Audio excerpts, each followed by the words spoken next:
Hello, my fellow Aquarius. Welcome in or welcome back to Go With The Flow Tarot. This is going to be a reading for the month of September. I'm going to pull 3 cards, one for the beginning, one for the middle, and one for the end, and then I am going to clarify. Looks like we are starting off the beginning of September with the Queen of Cups, very much about following your heart, really starting to actually listen to your heart, maybe for the first time in a long time. I'll just show you that card real quick. Queen of Cups for the beginning. Then we have the 10 of Swords for the middle of September. So maybe a blessing in disguise, a surprise ending of sorts, possibly a painful ending, but an ending nonetheless. Let's see what we have for the middle. Or the end, rather, sorry. The end of September is bringing in the King of Wands. So, could be a fire sign coming into our lives. It is Leo's card. It incorporates Aries and Sagittarius as well. But what it really means is somebody who is very fiery, very passionate, very charismatic. So, going from the Queen of Cups to the 10 of Swords, to the King of Wands. So maybe that King of Wands is going to come in and help soften the painful ending. We'll find out. First, that Queen of Cups for Aquarius for the beginning of September, please. What do I need to know for their greatest good, highest timeline, highest purpose? The beginning of September, the Queen of Cups. Thank you. I can almost guarantee somebody's coming in, Aquarius. We now have pulled the King of Pentacles. This is going to be an earth sign. It's Taurus's card, but it incorporates Virgo and Capricorn as well. It's going to be somebody who is very focused on their, first and foremost, their work. The King of Pentacles is very skilled, has been working for quite some time at building and leaving a legacy. Very good at what he does, very much about material things and the home life, very grounded. So, what else do I need to know about that King of Pentacles, Queen of Cups? You start to follow your heart and somebody comes in for what? Thank you. Apparently, Spirit wants to bring this in. You have pulled the Wheel of Fortune. Now, this is Spirit stepping in divine timing to bring in a destined, I would say, match, because on the split deck where the wheel came out, you've got the 2 of Cups, and then you've got Judgment. So I think that a King of Pentacles energy, it doesn't have to be an earth sign, but like somebody who would be very much about work, resources, finances, things like that. So they're watching you follow your heart and they're coming on in. What do you, oh, the Queen of Pentacles made a little jump there. This really feels like a divine match, and we've got another 10. So 10 of Wands can say that you are carrying a few too many burdens, some that don't belong to you.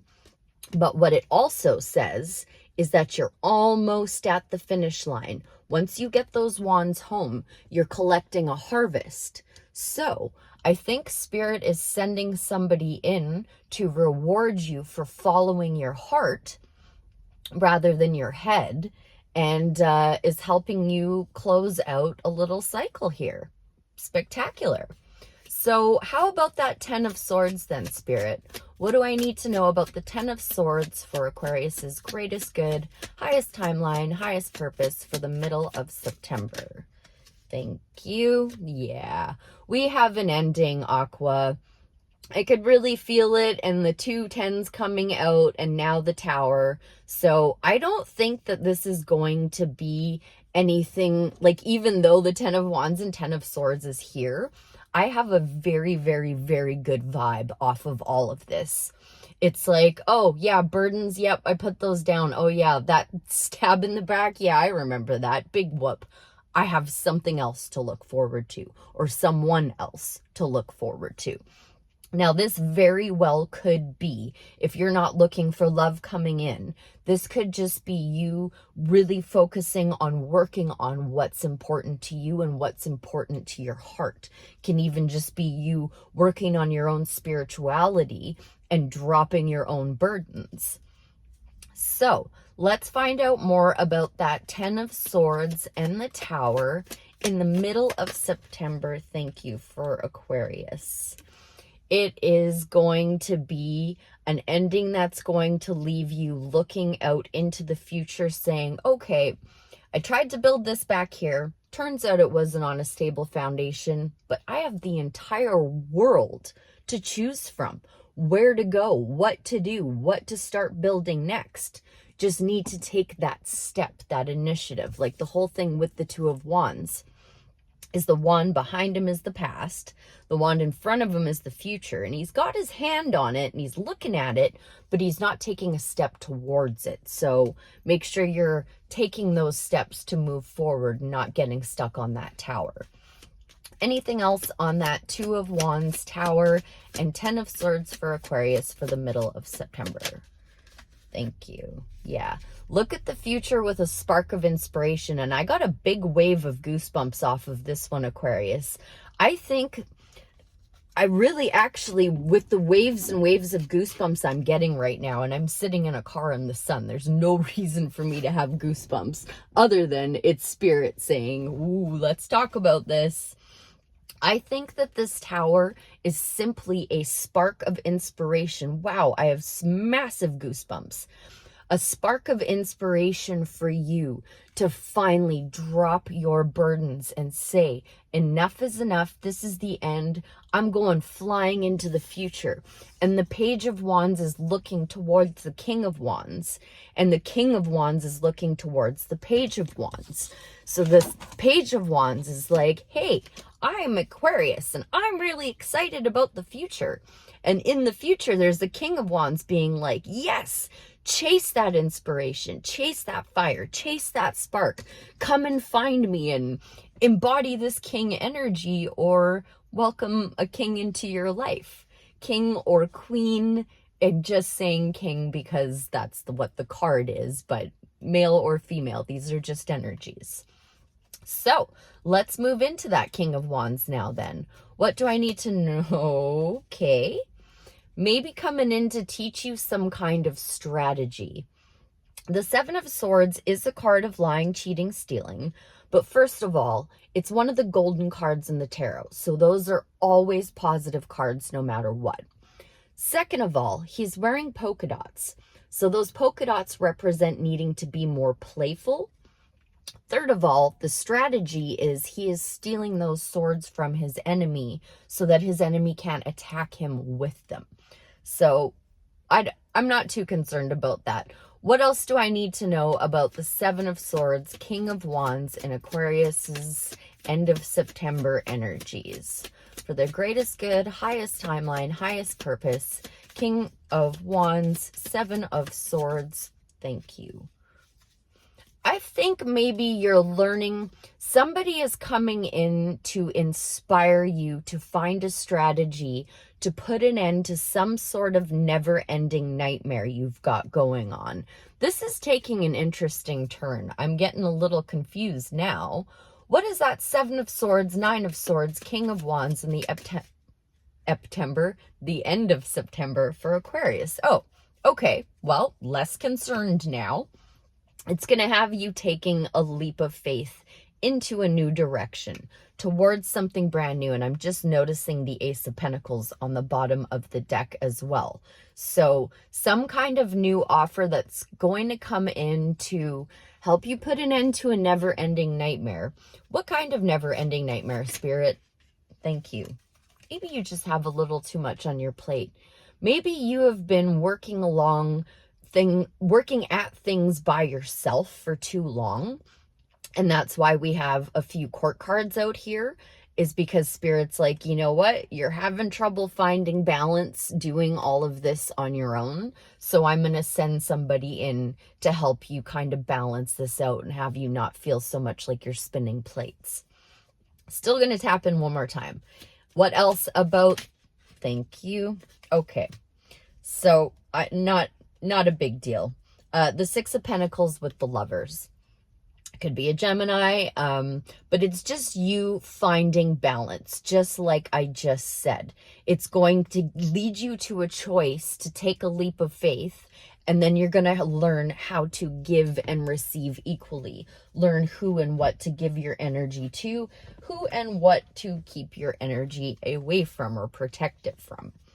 Okay, so let's grab a couple, cards now for the advice for September, please. Advice from the tarot for Aquarius for the month of September, just generally speaking now. Hell yeah. Okay. So you are going to need to embrace a lot of confidence, a lot of self-assuredness. Do not care what other people think. Don't even have a fleeting thought about it. Don't judge it.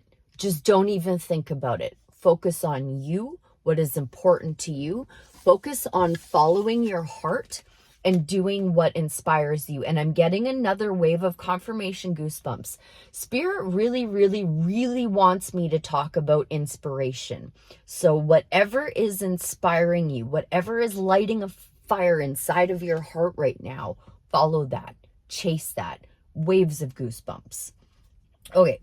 Oh, I just noticed the Six of Wands at the bottom of the deck. So success after a difficult time and all those tens and that Nine of Swords, I would say. Okay. Any more advice from the tarot for the month of September for Aquarius? Focusing on your work. Keep working away. Looking at, is the juice worth the squeeze? Is it not worth the squeeze? Be really honest with yourself. If you've been working at something for quite some time, maybe it's time to decide if it's maybe let's put that thing away and put it to bed, or let's keep working on it. Any more advice from the tarot? Thank you. There's a match coming in. There's no more denying it. There is a match coming in, Aquarius. This could just be a match in the form of a friendship or a partnership, like a work partnership, sorry.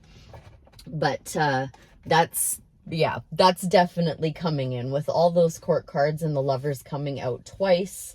And I saw the Two of Cups in the split. So with that Two of Cups, I will say that if it's you or somebody else, if it's you consulting your higher self or if it's somebody else coming in for you, either way, it's going to be either a side of yourself or somebody that you wouldn't normally listen to or go for, something very different from your usual type or your usual style of thinking.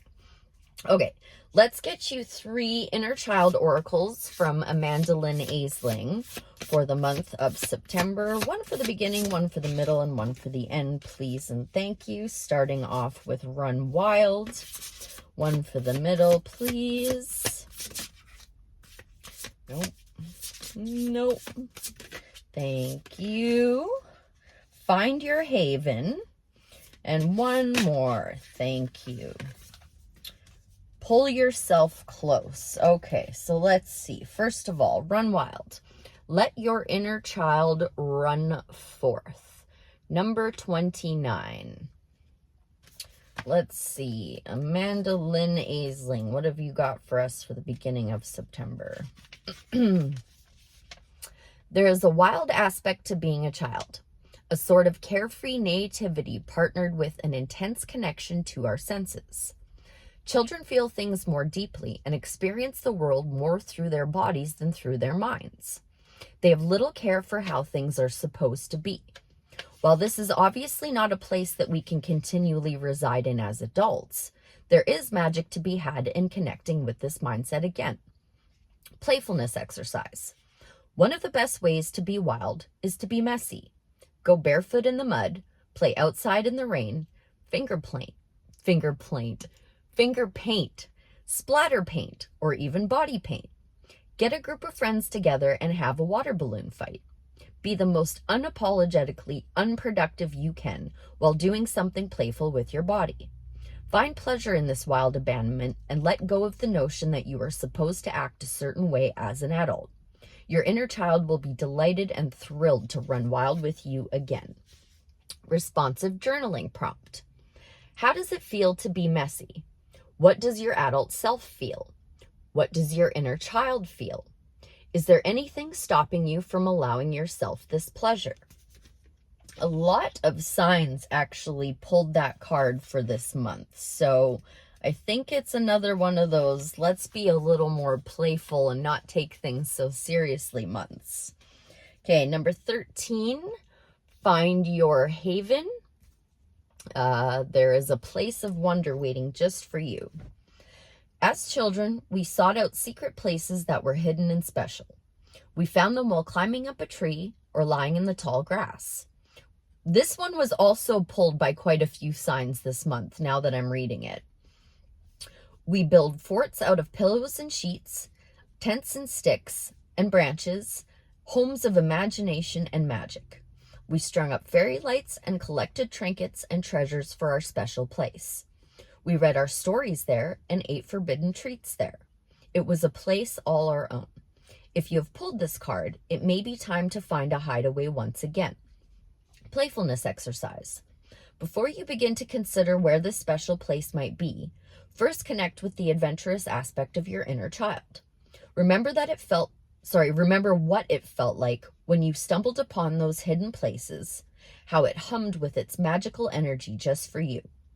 Now, once you hold this feeling inside of you, let your intuition guide you to where you might connect with this energy again. Note, if as a child you were unable to experience the magic of a hideaway, then the following practice might be beneficial. First, reflect on the aspects of life that bring you wonder. Next, take steps to incorporate these aspects into a physical place that will embody that wonder. If you cannot recall that which brings you wonder, reflect on what makes you feel safe and take steps to create that space for yourself today. Responsive journaling prompt. What magical things can you bring into your life today?